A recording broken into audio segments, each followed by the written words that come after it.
ሰላም ለእናንተ ይሁን። ዛሬ አንድ ግጥም ወደ እናንተ ይዤ መጥቻለሁ። የግጥሜ ርዕስ ወንድምህ ወዴት ነው የሚል ነው።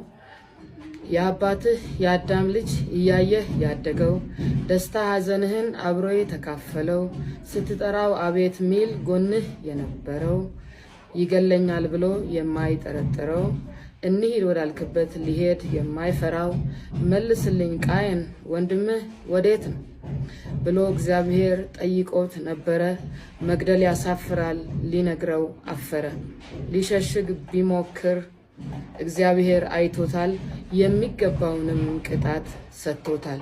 የዘመኔ ቃየን የወንድምህ ገዳይ ነፍሱን እስከ መንጠቅ ስታሴር በርሱ ላይ ማይሰወርበት አለና በሰማይ በእግዚአብሔር ፊት ታይቷል ያንተም ጉዳይ።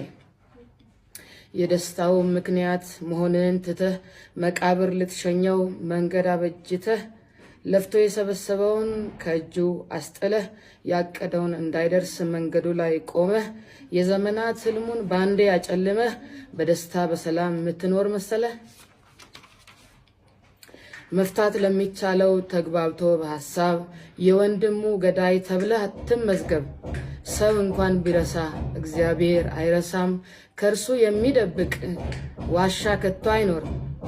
የገደልከውም ሁን ለመግደል ያሰብከው ይቅርታ ጠይቀው ጌታ እያየህ ነው።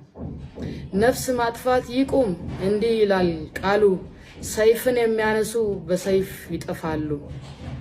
የኃጢያን ይጠፋል መታሰቢያቸውም። አቤል የተባለ ብዙ ሰው ቢኖርም ቃየን የሚባል ሰው አንድም አልሰማሁም። ስራ ክፉ ሲሆን ስም አይወደድም። እስካልሞትክ ድረስ እስካለህ በምድር አደራ አለብህ የወንድምህ ጭምር። ለገዳዩ ዘንዶ በደም ለወፈረ ወንድምህን ስትገብር አምላክህ አፈረ። በድሎህ ቢሆንም ቻል አርገህ ለፍና ሌላ ጊዜ ደግሞ እሱ ይቻልህና ኑሩ ተስማምታችሁ ሰይጣን ደስ አይበለው። ከመባል ለማምለጥ ወንድምህ ወዴት ነው?